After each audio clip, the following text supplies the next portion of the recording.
Môre broers en susters, hartlik welkom by die erediens vanoggend. Ons bede is dat die diens vir u almal sal wees tot opbou in die geloof, maar bo alles dat ons samekoms die eer van die Here sal dien. Soos gebruiklik het ons nou 'n paar oomblikke stilte voordat ons met die erediens begin.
Die wydingslied vanoggend, gesang 93, ons sing al 3 verse.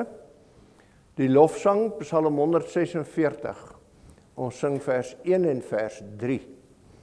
Ons sing die wydingslied, gesang 93 staande en bly staan tot na die lofsang, Psalm 146, vers 1 en 3.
Ek is die opstanding en die lewe. Wie in my glo sal lewe al het hy ook gesterwe. Geliefdes, genade vir u en vrede van God ons Vader, van Christus Jesus ons Here en van die Heilige Gees. Amen.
Die koninkryk van God, broers en susters, rus op reg en geregtigheid. Want so leer die skrif, geregtigheid en reg is die grondslag van sy troon. Luister dan nou na die wet van die Here, soos dit vir ons opgeteken is in Deuteronomium hoofstuk 5. Ek is die Here jou God, wat jou uit Egipteland, uit die slawehuis uitgelei het. Jy mag geen ander gode voor my aangesig hê nie. Jy mag vir jou geen gesnede beeld of enige gelykenis maak van wat bo in die hemel is, of van wat onder op die aarde is, of van wat in die waters onder die aarde is nie. Jy mag jou voor hulle nie neerbuig en hulle nie dien nie. Want ek, die Here jou God, is 'n jaloerse God, wat die misdaad van die vaders besoek aan die kinders, en aan die derde en aan die vierde geslag van die wat my haat. En ek bewys barmhartigheid aan duisende van die wat my liefhet en my gebooie onderhou. Jy mag die naam van die Here jou God nie ydelik gebruik nie. Want die Here sal die een wat sy naam ydelik gebruik nie ongestraf laat bly nie. Onderhou die Sabbatdag, dat jy dit heilig soos die Here jou God jou beveel het. 6 dae moet jy arbei en al jou werk doen, maar die 7de dag is die Sabbat van die Here jou God. Dan mag jy geen werk doen nie. Nie jy of jou seun of jou dogter of jou dienskneg of jou diensmaagd, of jou os of jou esel of enige dier van jou, of jou vreemdeling wat in jou poorte is nie, sodat jou dienskneg en jou diensmaagd kan rus soos jy. En jy moet daaraan dink, dat jy in Egipteland 'n slaaf was, en dat die Here jou God jou daarvandaan uitgelei het deur 'n sterke hand en 'n uitgestrekte arm. Daarom het die Here jou God jou beveel om die Sabbatdag te hou. Eer jou vader en jou moeder soos die Here jou God jou beveel het, dat jou dae verleng mag word en dat dit met jou goed mag gaan in die land wat die Here jou God aan jou gee. Jy mag nie doodslaan nie. Jy mag nie egbreek nie. Jy mag nie steel nie. Jy mag geen vals getuienis teen jou naaste spreek nie. Jy mag nie jou naaste se vrou begeer nie. Jy mag nie na jou naaste se huis hinker nie. Na sy landerye of sy dienskneg of sy diensmaagd, sy os of sy esel, of iets wat van jou naaste is nie. Die skrif leer ons, as ons sê dat ons geen sonde het nie, bedrieg ons onsself en is die waarheid nie in ons nie. Daarom bely ons met ootmoed voor die Here ons sonde deur die sing van Psalm 38, die 1ste en die 5de vers.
As ons met ware berou en in opregte geloof ons toevlug neem na Jesus Christus, dan verseker die Here ons in sy woord. As ons sondes bely, hy is getrou en regverdig om ons die sondes te vergewe en ons van alle ongeregtigheid te reinig. Saam met die kerk oor al die eeue bely ons dan nou ons algemene Christelike geloof waarin ons nie twyfel nie. Elkeen spreek in die hart soos volg. Ek glo in God die Vader, die Almagtige, die skepper van hemel en aarde. Ek glo in Jesus Christus, sy eniggebore Seun, ons Here, wat ontvang is van die Heilige Gees, gebore uit die maagd Maria, wat gelei het onder Pontius Pilatus, gekruisig, gestorwe en begrawe is en ter helle neergedaal het. wat op die derde dag weer opgestaan het uit die dode, opgevaar het na die hemel, en sit aan die regterhand van God, die almagtige Vader, vanwaar hy sal kom om te oordeel die lewende en die dode. Ek glo in die Heilige Gees. Ek glo aan 'n heilige algemene Christelike kerk, die gemeenskap van die heiliges, die vergifnis van sondes, die wederopstanding van die vlees en 'n ewige lewe. Amen. Vanuit die geloof wat ons bely het, wy ons opnuut ons lewe aan die Here toe met die sing van Gesang 129, al 3 verse.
Ons lees 'n gedeelte uit die woord van God, broers en susters, uit die evangelie soos Johannes dit beskryf het.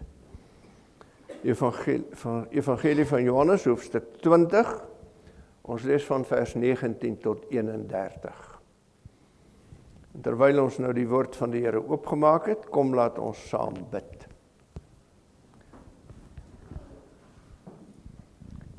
Ons dank U, Here ons God, dat ons op hierdie rusdag in U teenwoordigheid as 'n gemeente kan saamkom. Ons bid vir diegene wat nie in rus en vrede die voorreg kan geniet nie, omdat hulle vervolg word, of in sulke omstandighede leef, dat hulle U net in die geheim as kerk kan dien.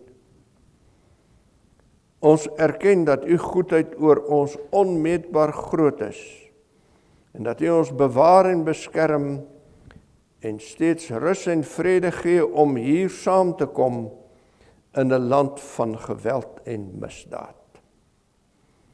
Maar ons bely met skaamte, dat ons as 'n gemeente nie die voorreg om elke Sondag in U erediens te kom na waarde skat nie. Ons erken dat dit dikwels vir ons net 'n gewoonte geword het. Erger nog, dat dit 'n gewoonte geword het by sommige van ons om nie te kom nie. Ons bid dat U self in ons harte sal werk, dat ons die vreugde sal ken en sal najaag om by U voete te sit en na U stem te luister as deel van U gemeenskap van die heiliges. Ons bid, O Heilige Gees, dat U nou ons ore sal oopmaak, ons harte sal verruim, dat ons hande en voete gewillig sal wees in U diens. Laat ons na U genade dit nou smaak en ervaar dat die Here goed is, dat ons leef uit die krag van die Heilige Gees. Dit bid ons in die naam van ons Here Jesus. Amen.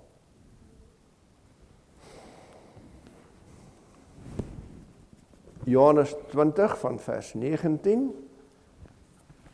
En toe dit aand was op daardie eerste dag van die week, en die deure waar die disippels vergader het uit vrees vir die Jode gesluit was, het Jesus gekom en in hulle midde gestaan en aan hulle gesê, vrede vir julle. En nadat hy dit gesê het, wys hy sy hande en hulle sy hande en sy sy. En die disippels was bly toe hulle die Here sien. Jesus sê toe weer vir hulle, vrede vir julle. Soos die Vader my gestuur het, stuur ek julle ook. En nadat hy gesê het, blaas hy op hulle en sê vir hulle, ontvang die Heilige Gees.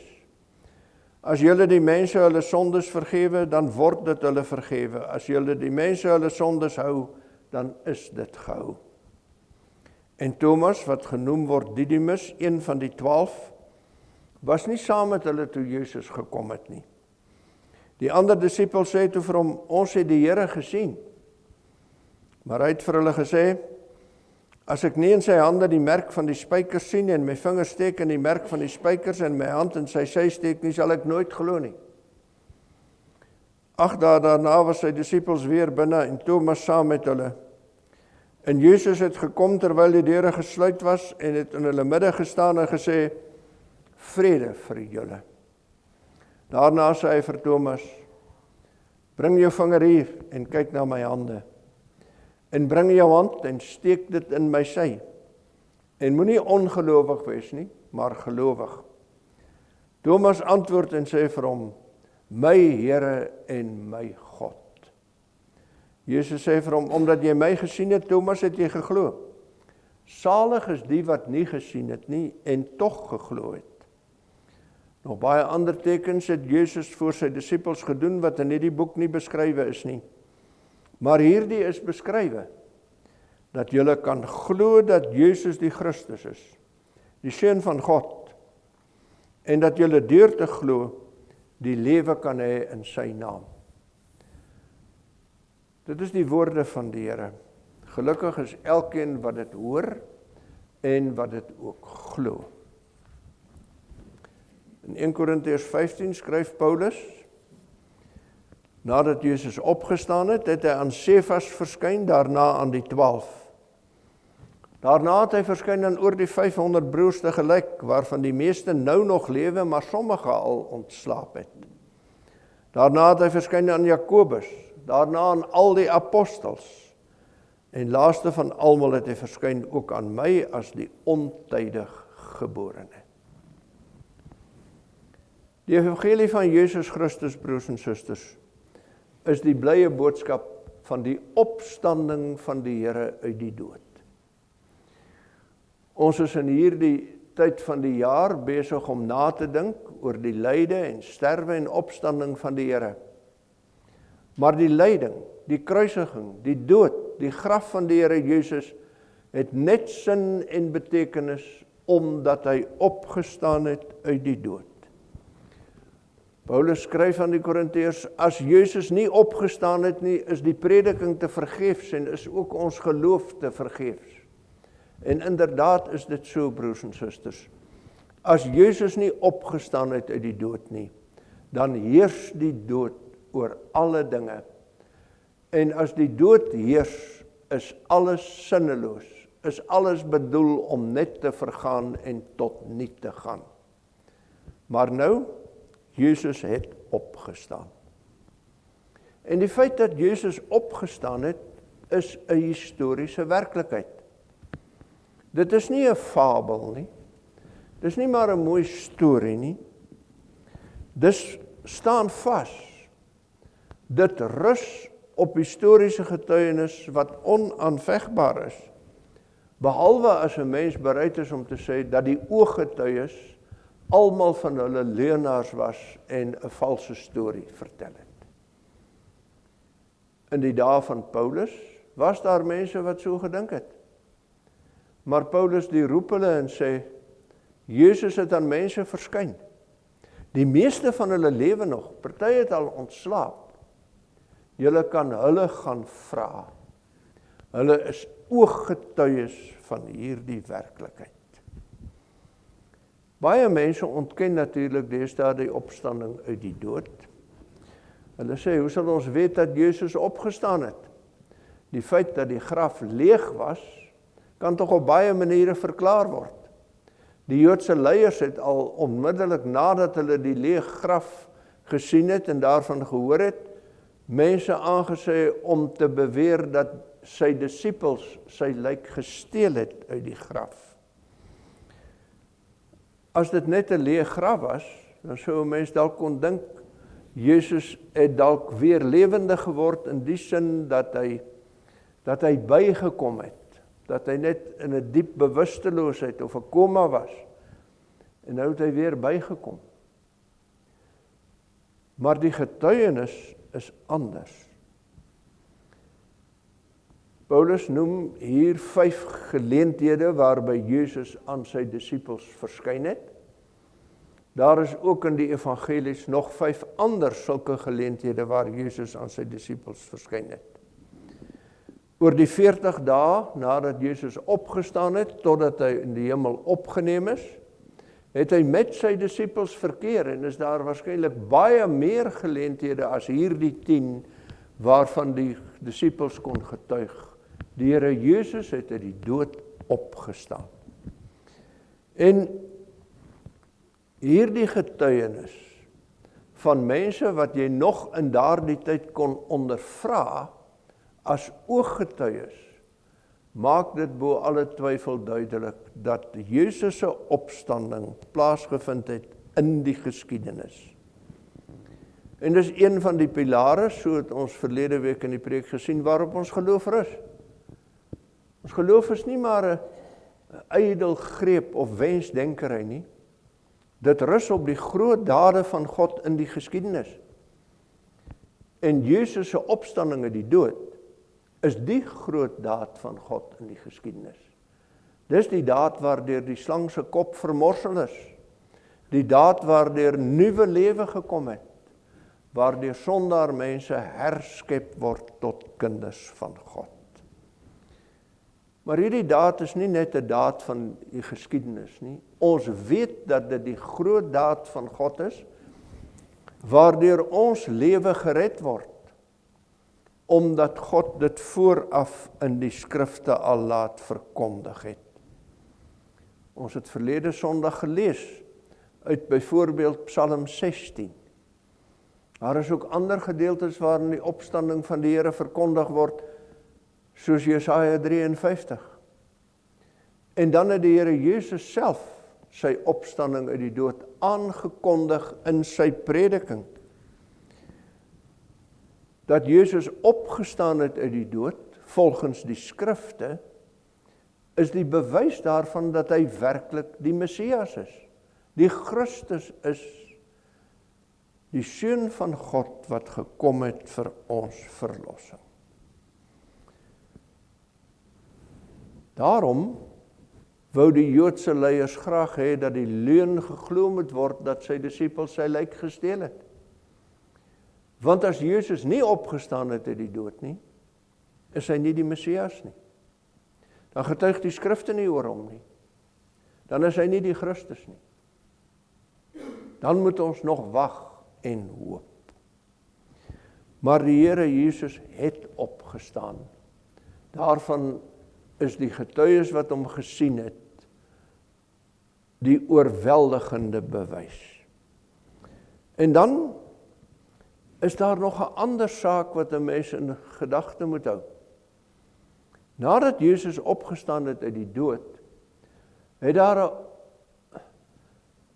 geweldige, 'n ingrypende, 'n onbegryplike verandering gekom in die gesindheid en optrede van sy disippels.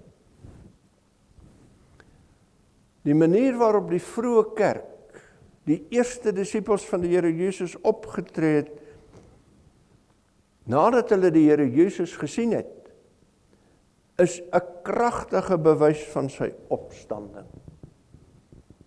As Jesus gevange geneem word in die tuin van Getsemane, vlug al die disippels. Petrus verloon hom en ontken dat hy Jesus hoegenaamd ken. Op die Sondagmôre kry ons die disippels in 'n bovertrek waar hulle self toesluit uit vrees vir die Jode. Hulle is beangs Hulle weet wat gebeur het met ander mense wat soos Jesus beweer het dat hulle die Messias is. Die volgelinge is almal doodgemaak,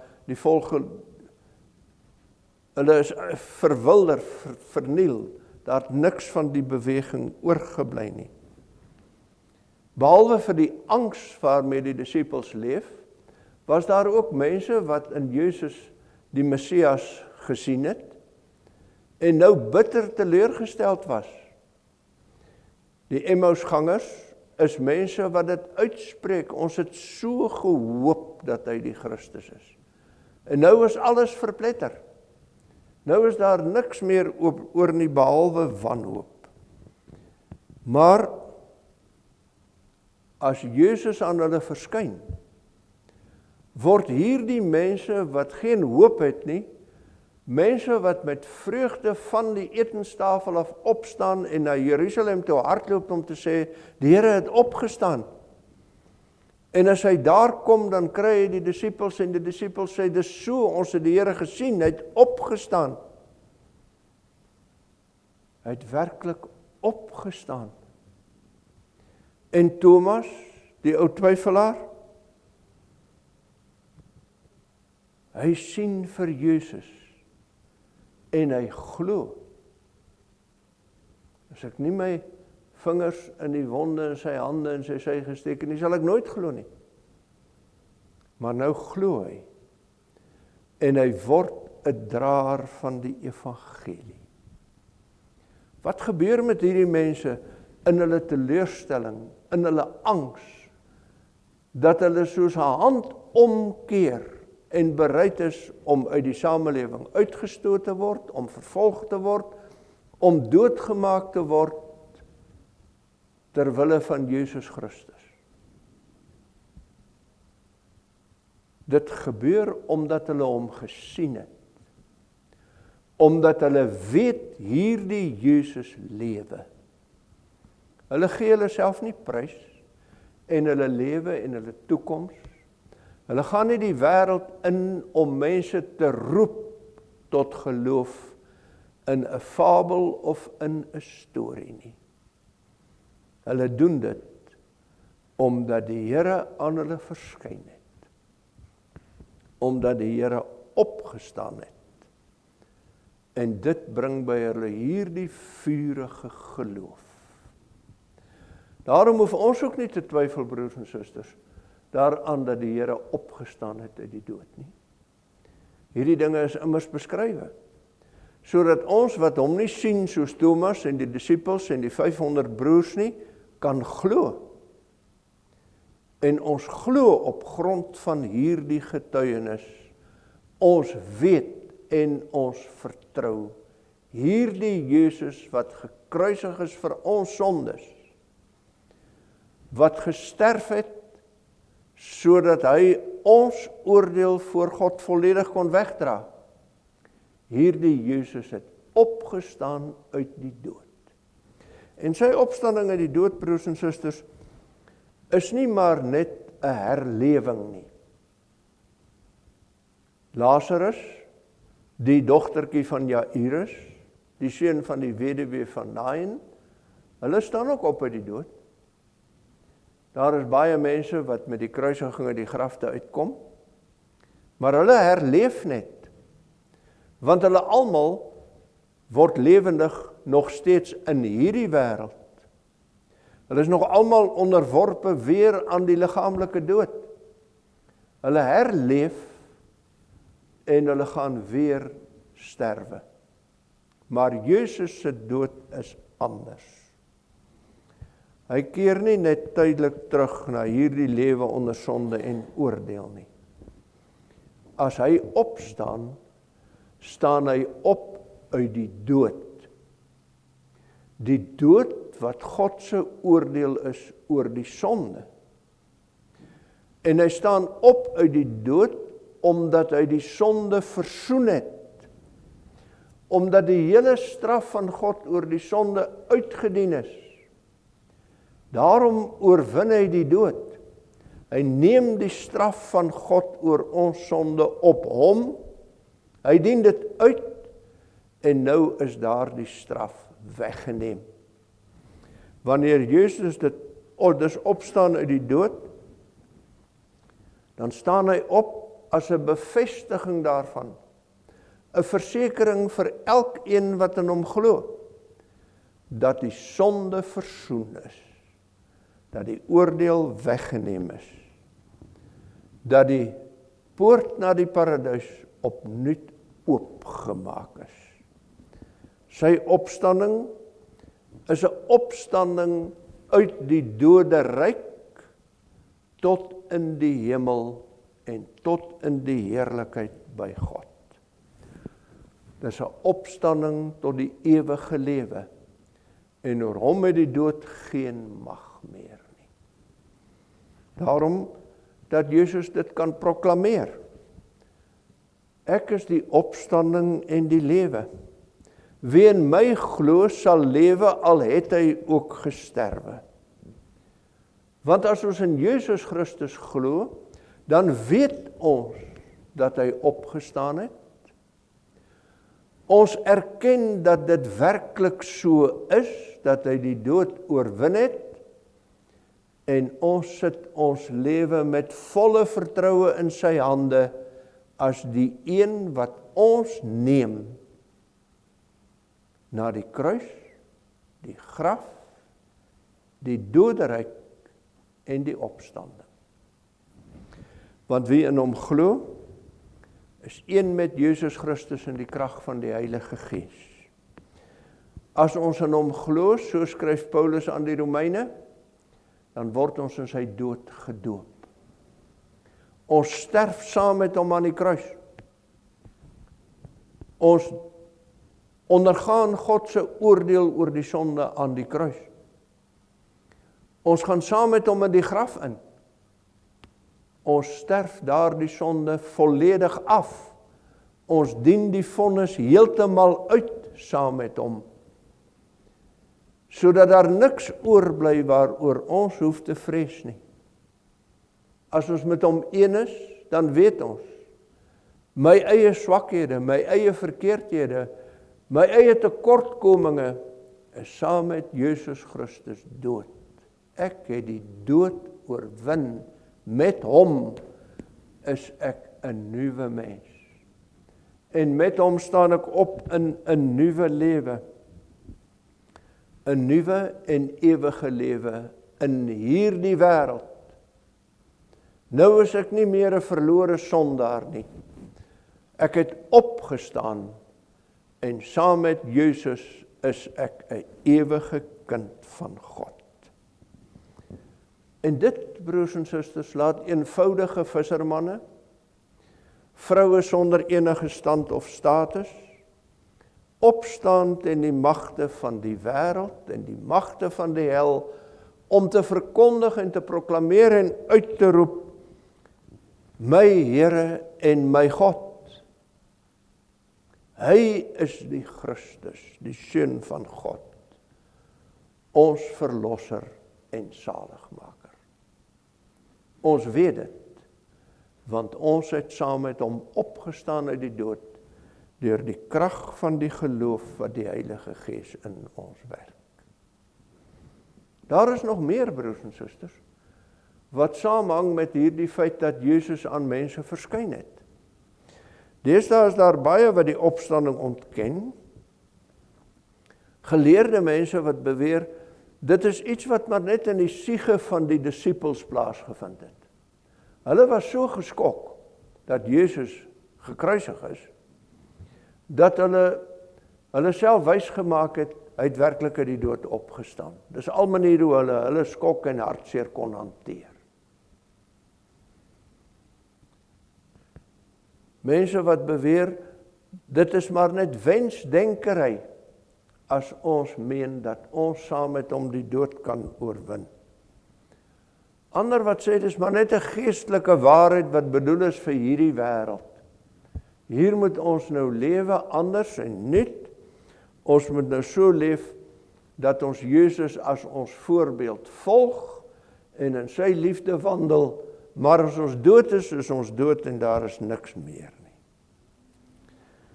Maar dat sy opstanding werklik 'n opstanding is, 'n uitkom uit die dood, die is duidelik daarin, dat Jesus met 'n liggaam opstaan.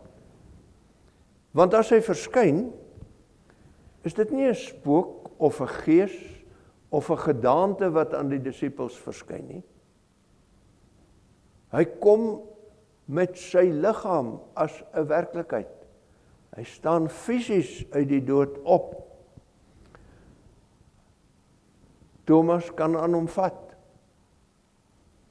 Die disippels kan hom sien. Hy eet saam met hulle. Hy gebruik nagmaal saam met hulle. Hy is daar, sodat hulle hom kan herken. Hy is 'n mens, nie 'n spook nie, nie 'n gedaante nie, nie 'n gees nie, maar 'n mens met 'n liggaam. Maar met 'n verheerlikte liggaam. Immers, die dood heers oor ons liggaam ook. En wanneer Jesus die dood oorwin, breek hy die heerskappy van die dood oor ons liggaam. Hy breek dit oor sy liggaam. Daarom is sy liggaam nie meer onderworpe aan die beperkings van hierdie wêreld onder die oordeel van God nie. So kan hy verskyn terwyl deure toe is. Kan hy homself vir 'n oomblik onherkenbaar maak terwyl hy met mense op die pad is. Kan hy weer verdwyn uit hulle oog terwyl hy saam met hulle eet en drink. Want hy het nou 'n verheerlikte liggaam. 'n liggaam waaroor die dood, die magte van die wêreld, die magte van die bose, geen krag meer uitoefen nie. Hy is losgemaak van hierdie wêreld en hierdie tyd. Hy staan op met 'n verheerlikte en hemelse liggaam. En met daardie liggaam is hy nou by God. Met daardie liggaam vaar hy op na die hemel. En dit gee vir ons die versekering dat ons sal opstaan uit die dood saam met Jesus as mense. Ons gaan nie spooke wees of geeste wees of engele wees nie. Ons gaan die mense van God wees, die burgers van die hemelse koninkryk. En ons sal dit wees met 'n verheerlikte liggaam. 'n Liggaam waarin die magte van die dood, siekte en droefheid en al die dinge wat ons aan hierdie wêreld en aan die oordeel van God oor hierdie wêreld bind, verbreek is. Ook met ons liggaam kan ons uitsien na die heerlike dag, wanneer die Here Jesus weer sal kom. En sy liggaam in die hemel is vir ons die waarborg. Ons sal ook in die hemel kom as mense by hom. En dit is belangrik, broers en susters. Wie in Jesus glo, word met hom ook daarin een, dat hy 'n hemelse liggaam sal ontvang. Die apostel Johannes, die skryf, nou al is ons in Christus, ons weet nie hoe dit sal wees wanneer ons opstaan nie, maar ons weet dit, ons sal wees soos hy is. En deur die eeue heen, broers en susters, is die opstanding van die Here Jesus as 'n historiese werklikheid, as 'n geloofsfondament en as die uitsig van mense op die ewige heerlikheid vir die kerk tot troos, is dit ons verwagting, is dit waarheen ons uitreik. Terwyl ons hier lewe, sien ons nie aan die einde van ons lewe 'n graf nie. Ons sien aan die einde van ons aardse bestaan 'n opstanding.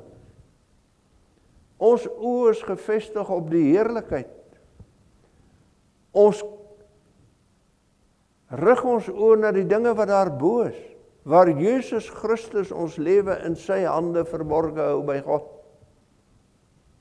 Die opstanding van die Here Jesus, broers en susters, gee vir ons die vertroue en die geloof om te kan leef in hierdie wêreld, vir hom en met hom, as nuwe mense, om te kan leef as mense wat die dood nie vrees nie, maar dit raak sien as 'n deurgang tot die ewige lewe.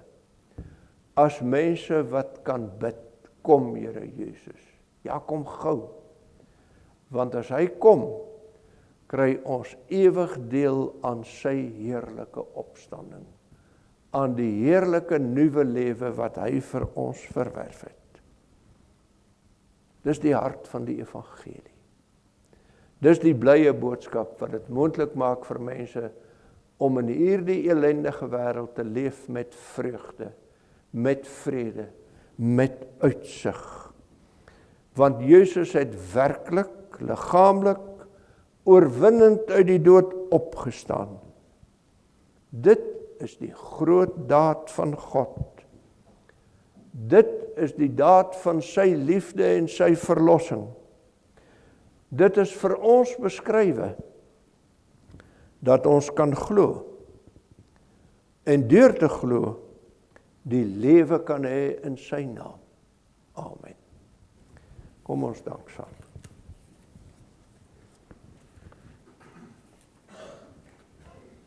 Onse Vader in die hemel, ons dank u Here dat ons in u naam kon saamkom, en dat wanneer ons hier saam is, ons opnuut die blye boodskap kan hoor dat u seun gestuur het, om die dood te oorwin, op te staan tot 'n nuwe lewe, en ons saam met hom die ewige heerlikheid te laat ingaan. Ons dank u Here dat u die Heilige Gees gee in ons harte om die geloof in ons te werk. En ons bid dat u dit ook so sal doen, o Gees van God, dat ons in die geloof versterk sal word, sodat ons ook met nuwe ywer en nuwe toewyding en nuwe oorgawe sal lewe as die kinders van God.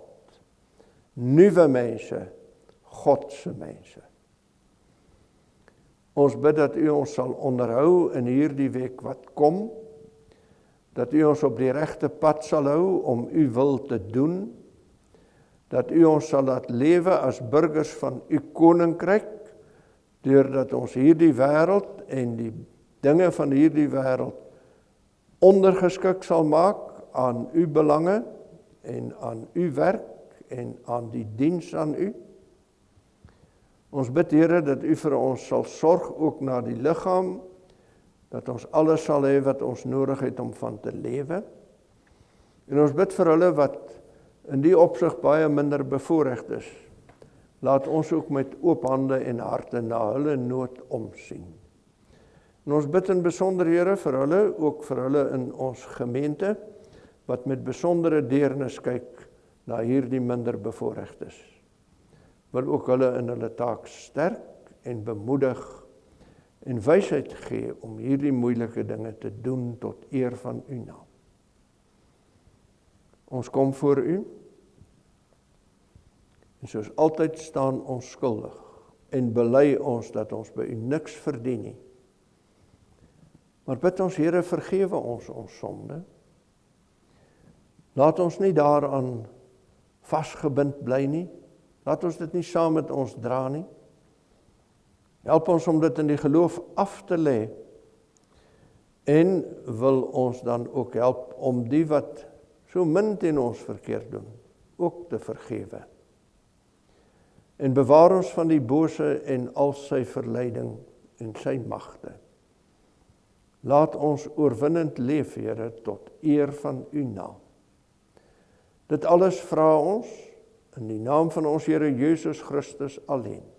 Amen. Ons sing nou saam, broers en susters, gesang 210. Ons sing die eerste en tweede vers van gesang 210 ten slotte.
Geliefdes, gaan nou in die vrede van die Here.